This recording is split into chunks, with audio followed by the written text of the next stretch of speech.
Meu nome é Paulo Cogos, bem-vindos ao canal Ocidente em Fúria. Eu estou fazendo esse vídeo mais uma vez para alertar vocês contra o Kim Kataguiri. É preciso tomar muito cuidado com esse tipo de gente, porque quando vocês veem na TV Boulos, Gilmar Tato, vocês já sabem que isso aí não presta. Tá mais do que na cara. E é por isso que eu digo que os liberais, os centristas, são muito piores que os comunistas. Porque eles são mal disfarçados. Eles são muito mais perniciosos e virulentos do que os comunistas, porque contra eles as pessoas ainda não estão preparadas. Eles enganam melhor. Por isso eu não me canso de fazer vídeos alertando vocês contra figuras como Kim Kataguiri, Arthur Duval. Isso é pior do que comunistas, vocês têm que entender isso antes que eles causem mais estrago. Corporativistas, gestores, João Dória, tudo isso é muito pior do que Stalin. Então a última do Kim Kataguiri foi defender o consumidor, segundo ele disse. Eu vou passar uma lei para punir as empresas que provêm internet caso elas não entreguem o pacote que elas prometeram no contrato, disse o desgraçado. É sempre o mesmo vocabulário. Vamos punir as empresas, e pune a empresa daqui, e pune a empresa de lá. Em que mundo vocês acham que uma economia tem condição de se desenvolver punindo o produtor? Me fala, o vocabulário da classe parasitária, ou seja, da classe política, é sempre o mesmo. Punir quem trabalha, punir quem produz, é punir, punir, punir, punir, que saco! É só o que o governo faz. E é só o que esses caras fazem. Eles usam, eles se valem da ignorância da massa consumidora para punir essa mesma massa consumidora, porque ninguém poderia consumir um pinico se não houvesse quem produzisse o pinico. O vocabulário é sempre punir, punir, punir. Agora, Cogos, mas então você é contra punir a empresa que defrauda o consumidor? Claro que não. Mas vejam o que está acontecendo. Empresas de internet, elas fornecem pacotes de dados. Você contrata um pacote de dados, ela tem que entregar esse pacote, sem dúvidas. Ela não pode defraudar o consumidor. Agora, nós já temos uma lei que cuida de fraudes. Código Penal, artigo 171, pune o estelionato. Caso você se valha de ardil para prejudicar a sua contraparte, você está infringindo o artigo 171. E acabou. Eu presumia que o Kim Kataguiri entendesse bastante de 171. Mas o que ele não viu ou não quer que vocês vejam é que ele está criando lei em cima de lei. O que é isso? Isso é simplesmente dizer que o artigo 171 do Código Penal não existe. Ou seja, isso é fazer pouco caso das poucas leis necessárias e justas que existem. Eu sou a favor de punir fraudadores. Agora, vamos criar uma outra lei específica para a internet? Por que não uma lei específica para restaurante que entrega um prato menor do que foi prometido? Por que não uma lei específica para o setor de azulejos? Por que não uma lei específica para o setor de equipamentos médicos? Quantas leis nós vamos acumular simplesmente porque pessoas como Kim Kataguiri preferem a demagogia do que afirmar que governos não conseguem cumprir as poucas leis morais que eles mesmos criam? Por que explorar essa demagogia consumista em vez de assumir que nós estamos desvalorizando uma conduta moral que deveria pautar o comportamento social antes mesmo das leis? É isso que ele não vai dizer para você. Ele não hesita em estragar a sociedade para fazer a sua demagogia junto ao consumidor. Por que o consumidor e não o produtor? Simples, porque todos nós somos consumidores na maior parte do tempo. Cada um de nós produz poucas coisas e consome muitas. Então, quando você apela ao consumidor, você consegue o apoio popular em detrimento de toda a produção. Ou seja, temos uma massa de consumidores de um produto contra uma pequena quantidade de produtores daquele produto, que são incapazes de se organizar politicamente de forma a formar uma massa crítica. Por isso que a democracia sempre explora o lado do consumo, que é o gargalo da economia. Punir a produção é a coisa mais sem sentido que existe. É a primeira coisa que eles fazem. Agora vejam, existe um grande sociólogo chamado William Graham Sumner, que ele cunhou um conceito em sociologia chamado folkway, as vias de um povo. Quando você fala, ó, o chinês é assim, o holandês é assado, é mais ou menos isso, é o jeito de um povo ser. E o folkway está profundamente relacionado à maneira como um povo trata as questões morais, que são os valores axiológicos de um povo. Aí eu vou citar um sujeito que eu não gosto, que é o Durkheim, mas ele fala muito bem. Uma das folkways é a moral, são os valores morais que ele chama de mores. Quando o povo, os valores do povo, são incompatíveis com a moralidade, com o mores, não adianta legislar. E quando o povo é moral, quando o povo possui mores, não precisa legislar. Ou seja, em outras palavras, o Estado não precisaria existir. Ou o povo segue a moralidade, ou ele não segue. E se ele não segue, não adianta legislar. Ou seja, se nós não conseguimos entender que existe um direito natural ao cumprimento do contrato por ambas as partes, não importa se você é produtor ou se você é consumidor, nós nunca vamos ter uma sociedade onde se respeitam os contratos. O que o governo vai fazer? Vai se aproveitar dessa imoralidade que, infelizmente, permeia o folkway do povo brasileiro para acumular regulações, para explorar demagogicamente essas regulações, para jogar o consumidor contra o produtor, em vez de simplesmente dizer vocês são a mesma coisa, produtor e consumidor são a mesma coisa, são partes do contrato. Não. Eles vão aprofundar essa cisânia, vão jogar um contra o outro. É o que o Kim Kataguiri está fazendo. Ele está tirando a força de uma das poucas leis decentes que existe, que é a punição ao estelionato, para criar uma lei específica. Sabe o que vai acontecer? Em todos os outros setores da sociedade onde não existir uma lei específica, haverá uma perda de força. Então agora, em outras palavras, o que o Kim Kataguiri está fazendo é dar carta branca para todos os produtores onde não existe uma lei específica no seu setor para praticarem fraude. E aí espera o governo criar uma nova regulação. É por esse caminho que nós estamos indo. Ao mesmo tempo, qual seria a solução? A solução óbvia seria a desregulamentação do setor, a concorrência, a iniciativa privada e, obviamente, um tribunal que punisse o crime de fraude, seja lá qual for a parte que o cometa. Agora, se vocês acham que a solução é simplesmente a canetada de um político para acumular mais leis e mais leis, nós vamos ter um desincentivo da necessidade de desregulamentar o setor. Nós estamos indo na contramão. Por quê? O fato de o Kim Kataguiri querer passar uma lei dessa é a prova de que nós não temos a necessária liberdade no setor. Vocês acham que uma canetada do governo vai mudar a situação? Olha, então não se cumprem as leis, o povo não tem moralidade, os juízes não têm moralidade, as empresas estão cartelizadas, como é que nós vamos resolver isso? Vem um político e dá uma canetada e está tudo resolvido. Essa é a grande ilusão estatista. Vocês acham que é assim que funciona? Vou falar uma coisa para vocês. O governo é uma grande ilusão que os governados não deveriam alimentar.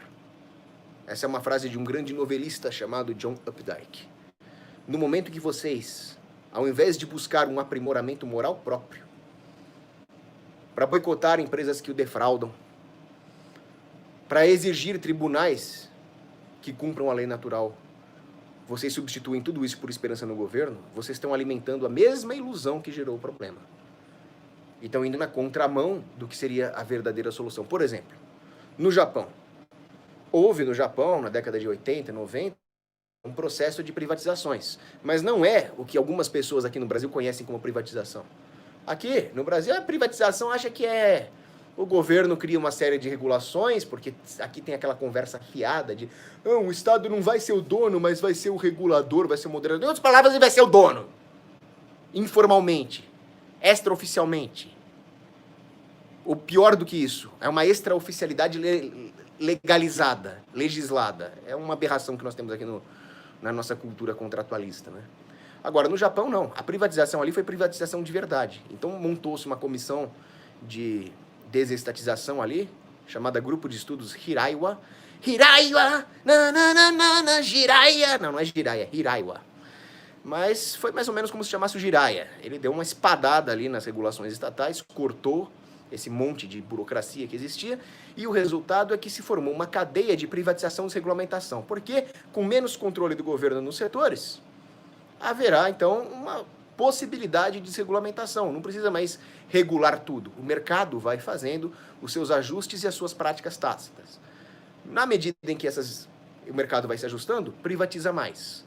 Aí desregula mais, e aí privatiza mais. Foi isso que aconteceu no Japão. Eu nem faria assim. Eu privatizaria logo, de uma vez por todas, imediatamente, na sua totalidade, porque é o ético a fazer. Eu não ia cair nesse gradualismo. Mas, enfim, uma coisa o Japão tem a nos dizer. Se as privatizações estão realmente acontecendo e se o livre mercado está tomando o espaço do que antes era um engessamento estatal, significa que vai tendo menos regulações, não mais regulações. E, portanto, o Kim Kataguiri é um sintoma de uma doença. uma doença de um país que não preza a sua iniciativa privada, onde as regulações vão se acumulando. Se está tendo mais uma regulação, se o discurso do Kim Kataguiri está colando, é porque está errado. É porque tem Estado demais e livre mercado de menos. Não é possível que as pessoas não enxerguem isso. Agora, sabe o que vai acontecer mais tarde? Já que nós vamos criar esse precedente jurídico de leis cumulativas, redundantes, específicas para um setor, disso se seguirá novas regulações no setor. Porque, Cogos, você está cometendo um non-sequitur. Não existe non-sequitur em política. Tudo que você imaginar de mais absurdo vai acontecer na política, porque a política é a arte de vender absurdidade para as pessoas. Então, é muito possível que o Kim Kataguiri crie essa lei aí. Vamos punir especificamente as empresas que praticaram não sei o quê. E aí, o que as empresas vão fazer? Vão diminuir a sua velocidade, porque elas não vão ter capacidade técnica de cumprir as regulações do Kim Kataguiri. E aí a internet vai ficar mais lenta ainda do que hoje. Quer dizer, não vai adiantar nada para ninguém, a não ser para os cartéis e para o governo. E aí as pessoas vão reclamar, e o que o governo vai fazer? Provavelmente o próprio Kim Kataguiri ou algum comunista que entrar no lugar dele. Agora que as empresas diminuíram a banda larga, nós vamos fazer uma lei de banda larga mínima. Pode escrever que vai acontecer isso um dia. E é sempre assim que acontece, é o acúmulo de regulações. Pode escrever que isso vai acontecer porque vocês estão dando margem a um microgerenciamento jurídico setorial, em vez de simplesmente ter uma lei geral derivada da ordem natural, que não pode haver fraude nos contratos, acabou. Então, cuidado com os precedentes que nós estamos abrindo aqui. Agora, me diz uma coisa, o que é defraudar esse contrato? Como é que você define, como é que você identifica que uma empresa provedora de internet está defraudando o consumidor? Se o Kim tivesse tido algum emprego real na vida dele, talvez ele soubesse que nunca é possível, principalmente na área técnica, nessa área de engenharia, de sistemas, de tecnologia, nunca é possível entregar exatamente o número que foi prometido. Tudo tem um desvio padrão em relação a uma média. Qualquer empresa, sei lá, uma empresa que invasa essa garrafa aqui, ó. Vamos supor, 500 ml. Aqui dentro não tem 500 ml. Tem 498, tem 502. Então, existe uma variação. É claro que vai existir uma tolerância para essa variação. Eu não vou processar a Minalba por comprar 510 ml e ter 500. Mas eu ia reclamar se eu comprasse 510 ml e tivesse 400. Aí eu ia reclamar. Enfim. Quando nós temos uma lei geral, que é o artigo 171 do Código Penal, nós temos uma tolerância que está condizente com a natureza técnica dos processos de invasão dessa água ou dos dados de internet. É natural que a internet flutue. A internet, então, é mais difícil que invasar água, porque existem várias flutuações nos cabos, etc. Eu não sei quais são os fatores que reduzem a velocidade da banda. Às vezes tem gente demais usando, é claro que a tua velocidade vai cair. Né? Então imagina se todo mundo está acessando a internet porque algum desgraçado impôs outra quarentena, enfim. Flutua a velocidade da internet. Só um animal, um político que não vai saber isso. Será que ele vai dar a oportunidade para um processo aí? Olha aí, baixou o processo rápido antes que suba de novo. Mais ou menos isso. Uma guerra entre consumidores e produtores ao invés de relações harmônicas. Talvez seja isso que aconteça.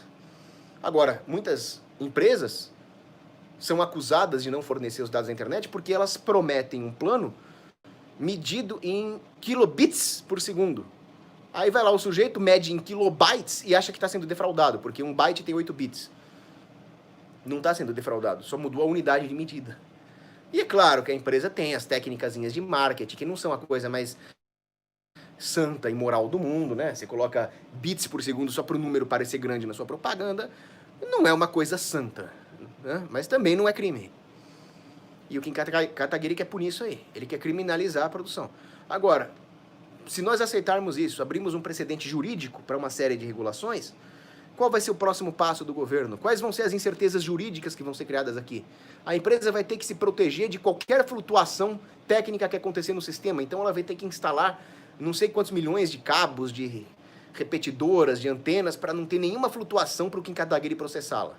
Ou seja, entrar nesse mercado e se proteger juridicamente vai se tornar caro. E se tornando caro, a empresa menorzinha, o produtor marginal, vai ser excluído do mercado. Então nós vamos ter o quê? Uma diminuição da concorrência. E uma diminuição da concorrência, senhoras e senhores, não vai ajudar em nada vocês.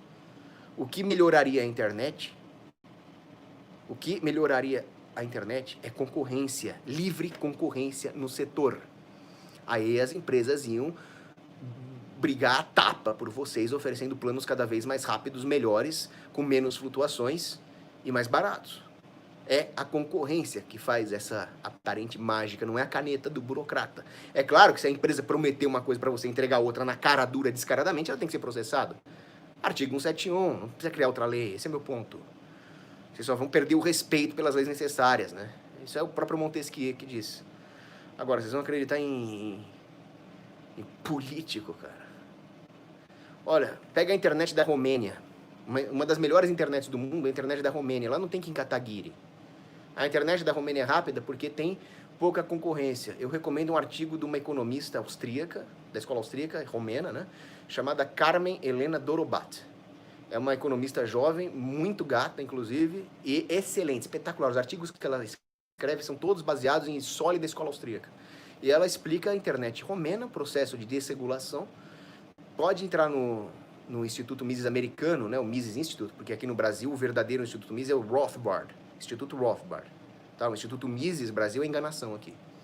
O Instituto Mises Brasil é, na verdade, o Instituto Rothbard. E nos Estados Unidos você tem o Mises Institute, lá no Alabama, você entra no site deles e digita lá Carmen Dorobat mais internet mais Romênia. Leiam. É impressionante. E outro exemplo é a Somália, um lixo de país, mas pelo menos ele ficou um tempo sem governo central e as comunicações se desenvolveram. E outro é Guatemala, que teve um ministro das comunicações austro-libertário ali que mandou a burocracia e a regulação para a casa do diabo e entrou concorrência de tudo quanto é canto. É isso. Agora, vocês preferem que o consumidor e o produtor se acertem em relações harmônicas no livre mercado ou vocês querem deixar tudo para ser arbitrado por um inoperante, um burocrata, um político?